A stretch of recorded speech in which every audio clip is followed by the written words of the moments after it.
Hi, hello everyone. My name is EIC503. So before we watch our role play, let's see the synopsis of this negotiation first. So for this negotiation role play, it involves a German makeup brand, Art Deco, who is preparing to launch their first ever flagship store in Malaysia.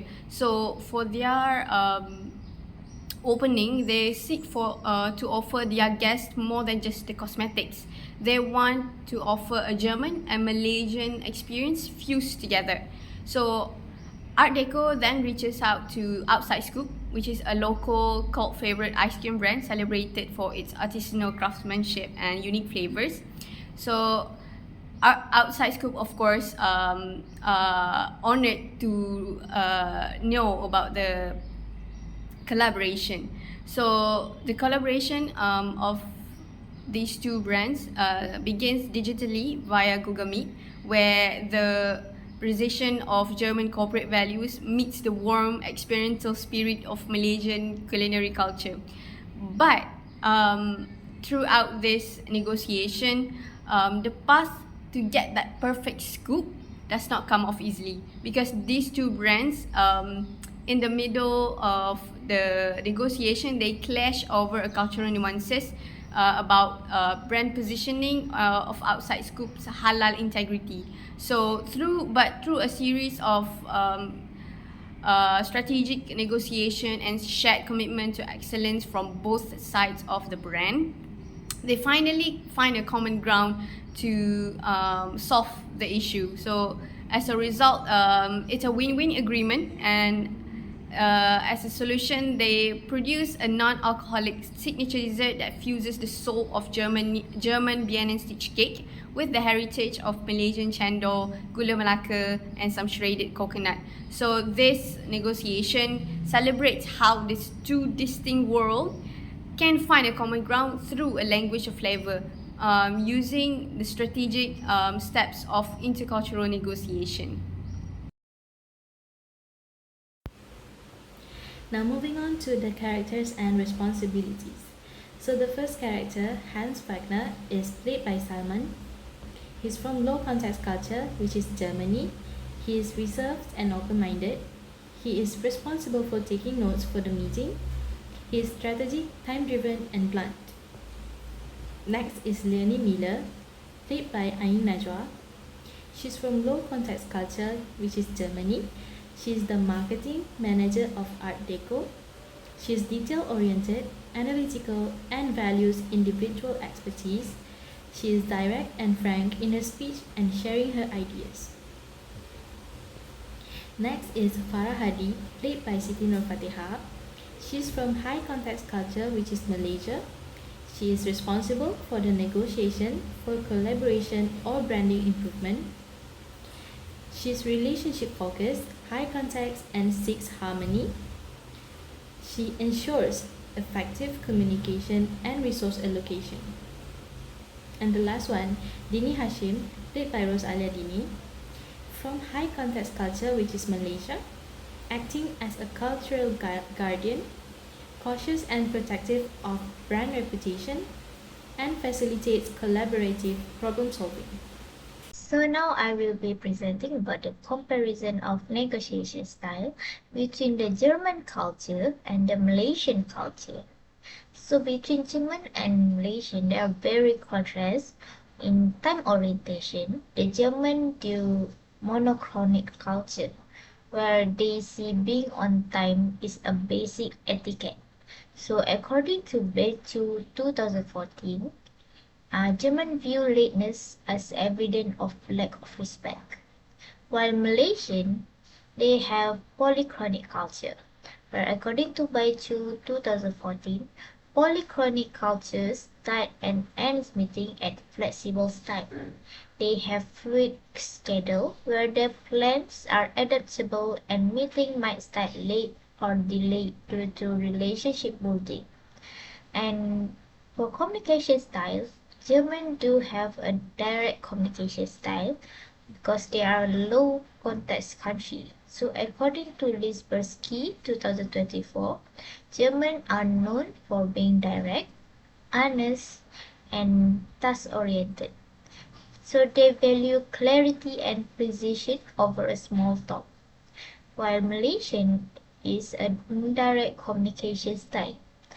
Since they are high context country, they mainly use an indirect, prioritize group harmony, and use figurative language when communicating. So according to Aviation 2016, Malaysian speech can be ambiguous due to them understating their point. And lastly, they also have different attitude to conflicts. While German is a productive, where they prefer fact-based logic, where they prioritize data, expert knowledge, and detailed proposal. While Malaysian, they have avoidance attitude to conflicts. So to them, conflict is seen as a loss of face, and they try to maintain harmony where direct no uh, are red.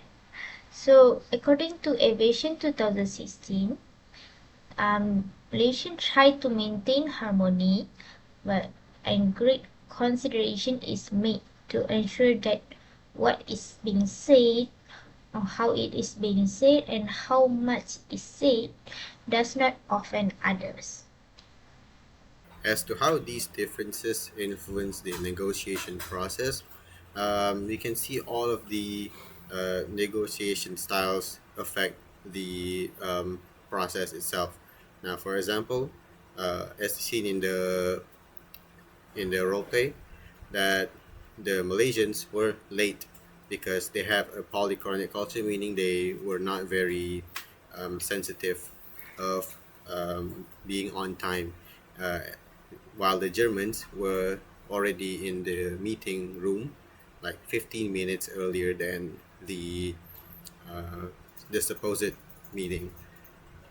Meanwhile, we have communication styles. As said earlier, Germans were more direct with the communications and were more open to what their opinions are, while Malaysians were more reserved and used a bit of a indirect language, so to speak, because they wanted to keep the harmony. And so it's seen when uh, Art Deco was struggling to say no, and when the Germans like directly asked them like, "Is this your way of saying no?" Art Deco, I mean, in Outside Scoop, when Outside Scoop said, "Oh no, we're not saying no," when in reality they kind of are saying no to making alcoholic ice cream because it clashes with their own values. But they wanted to keep the harmony between the two companies, right? Because they of course they want to secure a deal, and but part of it is in the culture itself. Like they were not able to just say that, oh, we can't do alcohol in our product, even though they eventually did say it. That was after the Germans like um, consistently asked them to elaborate more. And lastly, we have their attitudes towards conflict. Germans were more productive, and they went head on in the challenges, while Malaysians practiced a more avoidant kind of style. And this is seen when the Germans argued with Outside Scoop that, oh, why would having alcohol in your product be a problem? It's not your product per se; it's our product. We're just contracting you to produce it. And then by the Outside Scoop people were more like um, still in line with the previous point, which is trying to have harmony and avoiding the conflict, and they keep trying to suggest middle ground for both of the companies to be able to work together.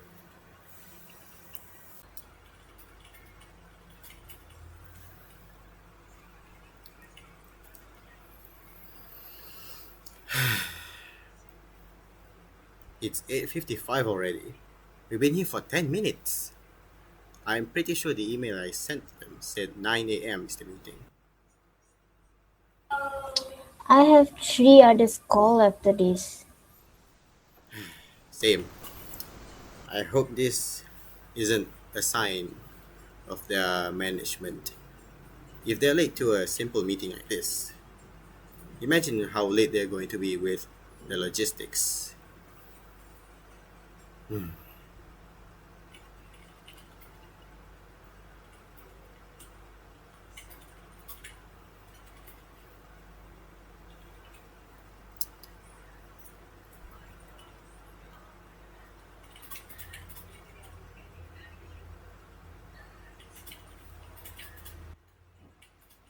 Oh, you guys are already here.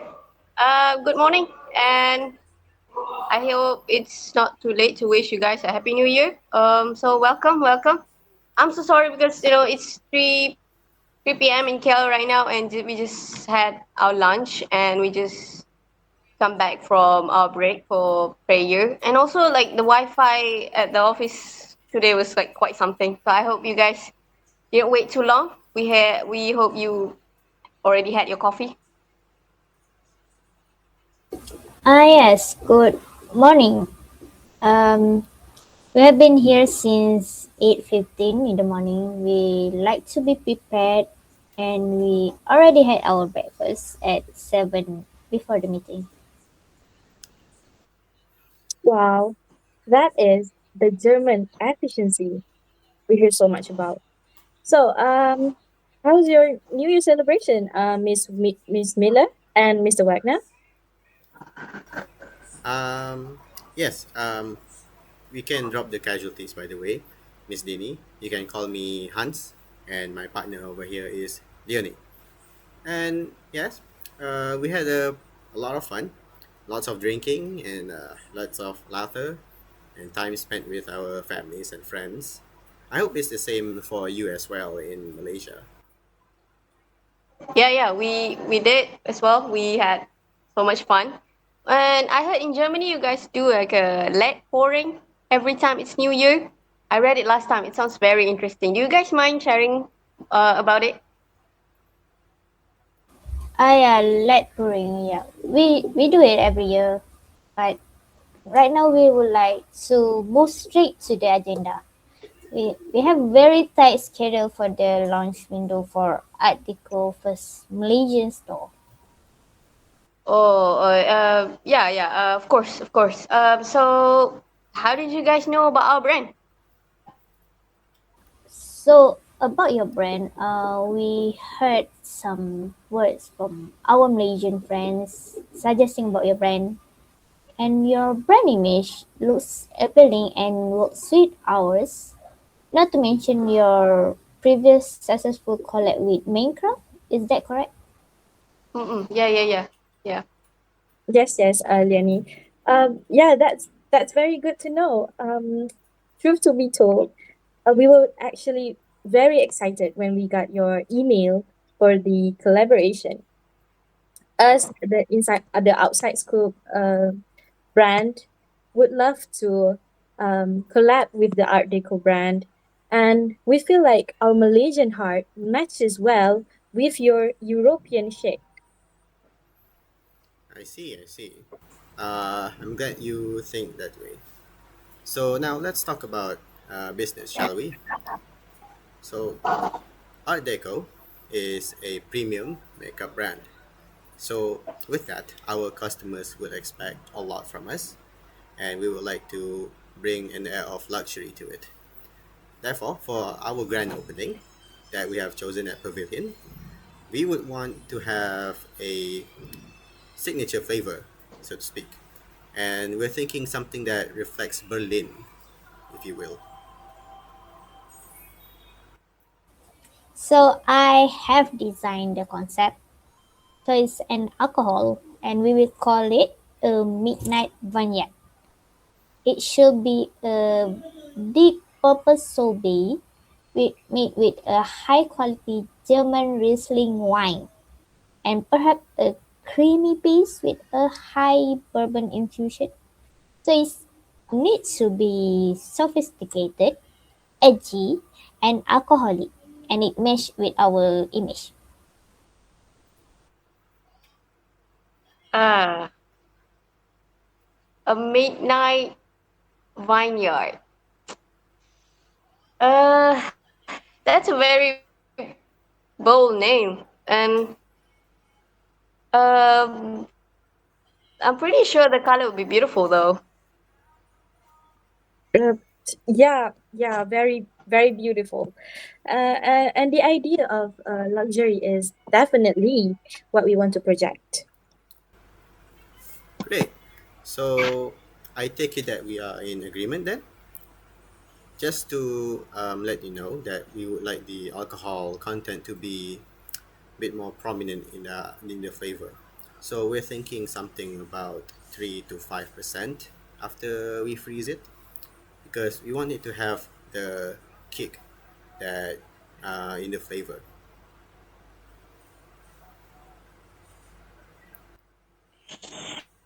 Okay. Uh, but in Malaysia, our customers really enjoy flavors that are inclusive. For example, our durian and our salted gula melaka flavors are two flavors that are our best sellers. And because everyone from all walks of life can enjoy, um, from kids, the parents, even the grandparents can enjoy the ice cream. So, first of all, I don't think kids will be at an Art Deco makeup launch at 10 a.m. in on a Monday. We are targeting a independent and modern men and women. And in Germany, a glass of champagne and a scoop of alcoholic sorbet are the standard for such event. And we are expecting the same for this event and from you. That's true. And rest assured, it is our best seller. It has been really successful in other countries as well, such as London, Paris, and our Copenhagen stores. It's pretty much non-negotiable because it holds a lot for the vibe of the brand. Um, Hans and Danny, yeah, we understand your point of view, but we kind of have a small concern. Outside Scoop is actually a halal certified brand. So this is like not just a legal status for us. It's like our identity and our reputation.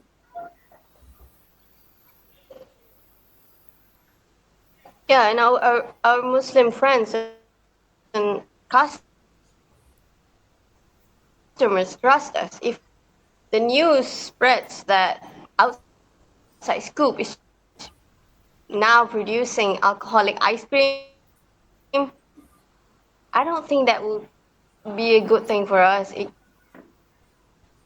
could create a very big misunderstanding, even though we made the ice cream for a private event. I don't really understand. We are Artico. We are hiring you to make our flavor. It's not an outside scoop product. It's an Art Deco product made by outside scoop. Why does your reputation change if the product belongs to us?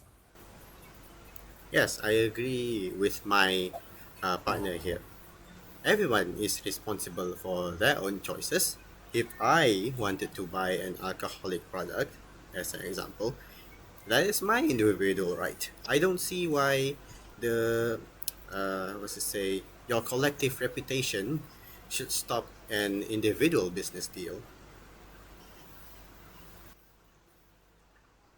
Uh, yes, of course. We understand your principle, but it's a bit difficult to explain. We must look at the bigger picture here. If one of our customers see our logo next to a bottle of alcoholic sorbet, I think the whole community might feel like we have moved away from our roots. from our values as a brand to create an inclusive ice cream for all. Yes, yes. And it's not and it's about the harmony. Like we don't want to cause any conflict or like public confusion at all. This feels like we are hitting a wall. Like we don't understand what's your point is. We we at Deco have the data. Our consultant at the headquarters says the midnight vineyard will be the highlight of the year. Okay, let's step back and be a bit direct. Okay, so is this a way to say no to us?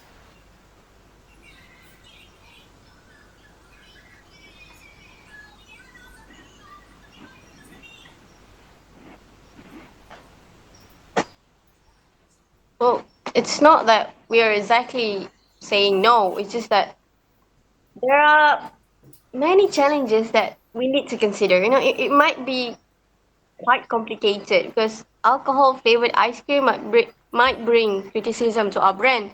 And I believe that it might affect your brand as well, especially during the launching. Farah, Dini, please, if you could clarify what you meant, it would be better.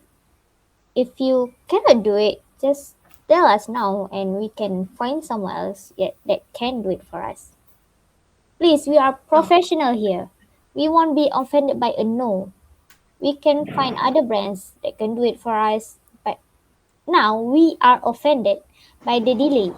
We choose you because we believe that outside scoop is the best ice cream in town. Everyone loves your ice cream, and we have a high expectation from you. Well, Leonie, thank you. And we really, really value our partnership with you. But we cannot compromise our halal integrity. I'm sorry to say this, but that is our final position on alcohol. Yeah. Okay, so this is a problem.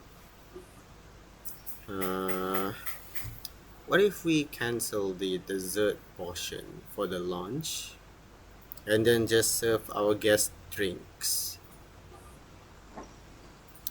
But we really wanted the ice cream because we believe that it can be a bridge between our brands in Malaysia. If we don't have alcohol, the flavor will be just barley and wheat. That is what Art Deco is. It would be like maybe a children birthday party. That won't be like artsy for us, and our brand will see like a joke to the public. That will be like a bland flavor. It's barely nothing. That won't even reflect the name of our brand. Okay. Okay, please. Yoni, Hans. Okay. Let's take a step back. Okay. Let's think about what Art Deco really represents. I believe it's about craftsmanship, right, and tradition meeting modern style. Yes, yes, that is correct. We at Art Deco really value heritage as well. I see. Okay, we have an idea. A way to give you a German heritage as well as Malaysian ingredients without the alcohol. Okay, I am listening, but I'm a bit skeptical with the idea. Okay. The idea is, why don't we try and explore alcohol flavored ice cream, but with 0% alcohol? No, Farah. I don't think that is a good alternative as alcohol flavored can also still cause public confusion, you know? Like it can be ambiguous about its ingredients and its preparation. Oh yeah, yeah, yeah. That's right. Okay, fine. We'll try to think about something else. Um, oh, huh. What about we fuse our culture together? Since Art Deco want heritage. Um, I believe that Germany is famous for Bien and Stitch, the bee sting cake. Am I right? I am the bisting cake. My grandmother used to make them every Sunday. It's basically a yeast cake with a honey lemon topping and a thick cream filling. It is very German, but at the end of the day, it's a cake, not a high fashion statement. I see. Well, that sounds really delicious. So, I'm thinking like maybe like we can deconstruct it. Like we can create a bee sting ice cream. Like the base is a rich honey infused custard, like very very creamy and very premium. Yeah, yeah. And to give the ice cream that Art Deco vibe and fusing with the local flair, we swirl it with cendol, concentrated pandan, and some gula melaka as well. What's the word? Gula and chendol. What is it? The palm sugar? Yes, Lenny, yes. It has like a smoky, deep caramel flavor, just like bourbon. And it is very, very sweet. You know, Hindo is like a very famous worm-like jelly noodle that is made with pandan. And maybe we can top it off with toasted, salted, shredded coconut, as well as the caramelized almonds to give the bee sting cake look. Yeah, that's a very good idea, Dini. Thank you so much for pointing that out. And let's think about the colors. The golden honey of Germany and the green from cendol and pandan. I think that would be so beautiful and very sophisticated. And most importantly, it's inclusive. Everybody can enjoy the ice cream at the event later. Okay, so let's get something straight here.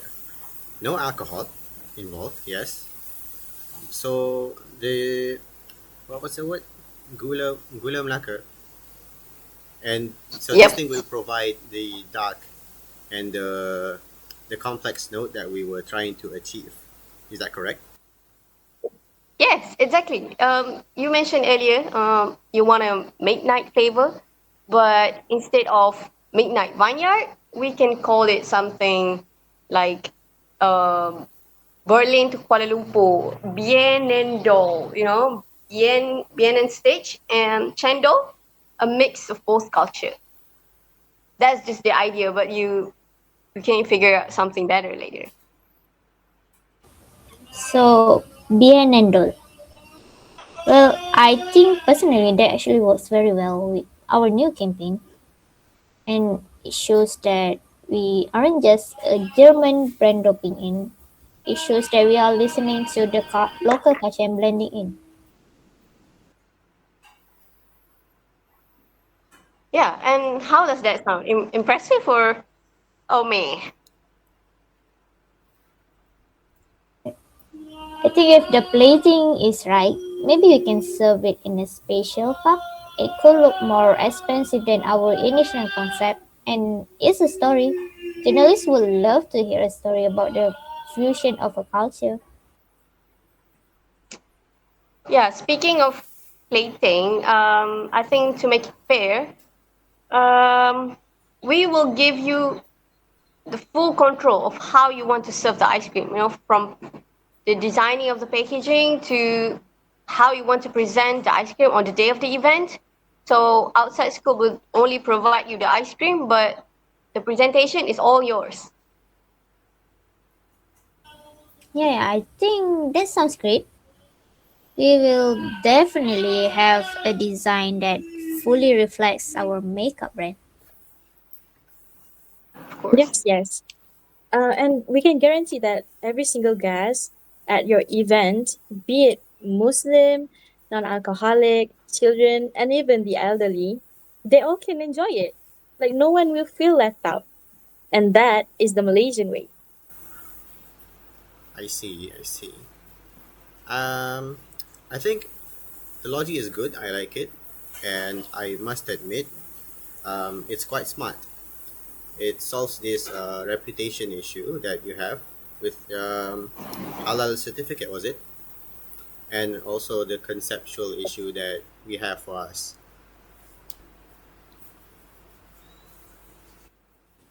So I think that settled it. I want to see a sample by Thursday at 10 in the morning. Sharp.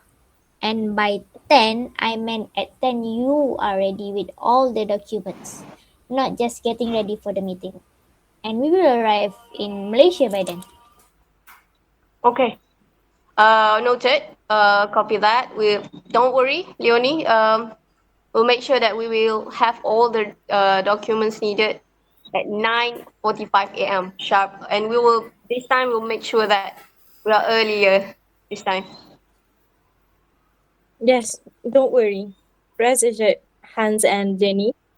We will also prepare a small marketing description about the ingredients, the history of the basting cake, as well as the tradition of the ingredients. All right, sounds good. Uh, Even though we had a quite a difficult start, I think we might have found ourselves something that I must say it's somewhat better than what we already had in mind. Thank you. Thank you. Well, that's the beauty of negotiation, I guess. It's not really, about winning or what you want, but it's about finding a bigger scoop for everyone. Yeah, sure. All right then. We will soon be in Kuala Lumpur for more meetings, and we hope to discuss our collaboration in greater detail. Wonderful. So I guess we'll see you two in KL very soon. And Didi, let's get into the kitchen and we can start with our ice cream prototype. Yeah, I think that's all for the meeting today. Well, thank you so much, guys, for joining. Yes, thank you very much as well. Okay, have a nice day, everyone. Have a nice day. So I'm Nur Ainaja Bukti Kamarudin. From my individual reflection, I believe that this assignment has helped me learn about the differences when it comes to intercultural negotiation. And during the brainstorming season, we decided on Germany due to them being famous for their alcohol, while Malaysia has a very strict rules when it comes to alcohol, when alcohol is mentioned. And we thought about how with the contrast of the both country, how would they manage the conflict arise. Thou, throughout this role play assignment, I learned the differences between German and Malaysian culture and why we should always do a research before doing a negotiation with someone from other country. This can help us to avoid any misunderstanding arising due to the different background. The contrast between the way the true country negotiates style may cause conflict and being seen as rude if they didn't do any research in advance. And moreover, while doing research about German culture, I have found out about Letpurik that they usually do during a New Year's celebration. Since I never heard about it before, I find it quite a unique culture practice as they believe it to ward off the evil eye. And other than that, before the actual role play recording, we had multiple takes, which has helped us to improve the way we deliver the role given, such as improving the tones and the nonverbal communication and the body language. We also talk about which line should be highlighted to be conveyed with humor or which should be with formality. The the practice that we have done has helped me to learn to control my tone, and overall this assignment has helped me gain a lot of new information to become a better negotiator in the future. And that's all for me. Hi, my name is Siti Nur Fatiha, and this is the self-reflection after completing the role play. So from this assignment, I actually learned quite a lot of things. I learned like the complexities of intercultural negotiation, especially between the high context culture Malaysia and low context culture German. So throughout completing the script, I've gained a few fascinating insights from German culture, such as the significance of drinking culture, and then how young their legal age for drinking is, and the fact that you can get alcohol just as cheap as water. And another interesting discovery is discovering the bee sting cake or Bienen stage, because the Bienen stage cake is the main character that provide solution for our negotiation in this role play. So in terms of negotiation or intercultural negotiation, I have also learned how to practically apply the 7 steps of negotiation to make an effective conversation become a successful agreement that can satisfy both parties or both brands in this negotiation. And another part where I learned quite a lot of things is actually the script writing, because it taught me a valuable lessons about professional communication in general. Because in my initial draft of the script, we use quite a lot of explicit phrases like "oh, in my culture, in my country," or "in Germany," "in Malaysia," to highlight the differences. But after consultation with our lecturer, he gave us the feedback about the fact that in negotiation we don't usually or actually use that kind of phrases to highlight the differences. Usually these kind of differences are actually shown through non-verbal cues or subtle cues. For example, facial expression, someone's eye contact, or someone's body movement. These kind of non-verbal languages are actually the one that show our differences of our culture, not through explicitly saying that or in our culture or in my culture, blah blah. Phrases like that are actually quite corny and unrealistic. So after that consultation, we remove all those kind of phrases as much as we could and just change to a more obvious like body movement and eye contact to show the differences between Malaysian culture and German culture. So I think that's my number one lesson I learned from this negotiation. So but overall, this assignment I think is effective to create a deeper understanding on how to balance cultural elements, negotiation steps, and conflict resolution within a single business interaction. So I think that's all for the self-reflection from my part. So thank you so much. Hello and good day to Mr. Pavi. My name is Ros Aliadini binti Rosaidi, and this is my reflection. So working on this assignment was truly an eye-opening experience for me, because I learned a lot about the differences between Malaysian and German cultures through intercultural negotiation. One thing that stood out to me was how direct and straightforward Germans can be when expressing their views compared to Malaysians, who often approach sensitive issues more cautiously.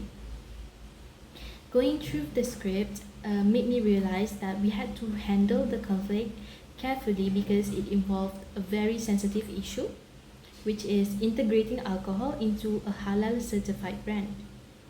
It was clear that we could not offend the other party while also standing firm on our own values. I began to understand that this was not just about following rules or meeting legal requirements, but this is about protecting something that is deeply meaningful. And it made me realize that in real life negotiations, one cannot simply compromise their values even if there is pressure to close the deal. The part that I found most interesting was the breakthrough moment where I remember thinking that how can we make both sides happy and have a win-win outcome. So during the discussion, like when we came up with the idea of deconstructing the Germans' beasting cake, it honestly felt like a light bulb moment because that idea showed me that being a good negotiator is not about being stubborn or winning an argument, but it is about being creative and finding a solution that works for everyone. It became a real lesson for me in real life as it demonstrated how two very different cultures can actually complement each other if everyone is willing to listen. Overall, this project has taught me so much more than just communication styles. It showed me the importance of patience and understanding other cultures. I am really glad that I got the chance to take part in this assignment because it helped me learn that one can still be able to be firm in their stance while remaining respectful. These skills will be extremely valuable in my future. That's all from me. Thank you. All right, my name is Salman, and I will be reflecting upon this assignment. Now, for this assignment, as said by everyone else, I have learned the intricacies and the way around intercultural negotiations and negotiations in general. So, in this particular exercise, I learned about Malaysians versus Germans, with our characters Art Deco being the Germans and Outside Scoop being Malaysians, and of course we depicted typical sides of both countries. You know, Malaysians being late to everything, and Germans being direct. Of course, this is reflective of what a realistic situation would be, because so in Germany, they would not consider alcohol a problem because everyone drinks alcohol in Germany. It's a really strong point of their culture, and they really love their alcohol. So they would not see why Malaysia would have a, so to speak, would avoid alcohol because to them that was normal. But of course, after they learned that there's a lot of Muslims here, and of course it hit them afterwards that ah, so that's why they were avoidant of alcohol. And of course, it's a bit normally people would be prepared, for like most companies would be prepared, but this is like a situation where people are not prepared, and humans make mistakes. Yeah, even on the outside scoop, did not consider that as a possibility, and they were not prepared, and their answers were like um, made up on the go. So they were lucky on that one. So yeah, I suppose it taught me that doing research is a pretty good way to avoid most of the conflicts that you might encounter in a negotiation. And also, I learned that they were willing to compromise. So even though Art Deco really wanted alcohol in their product, they were willing to comply with what the outside people were trying to preserve, which is their reputation as a halal producer. So, of course, they were willing, after outside scoop made a pretty compelling argument, that a solution that would please both parties. Like, we have a heritage we also value heritage. So how about we incorporate our national heritage into the product as well?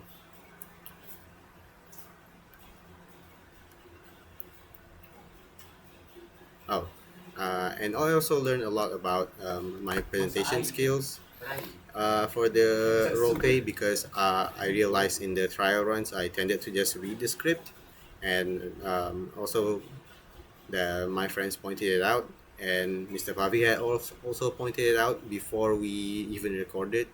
So I just put that in mind when the actual recording was happening, and try to just improvise most of the lines using script as a guidance and not just reading off the script, because it's online.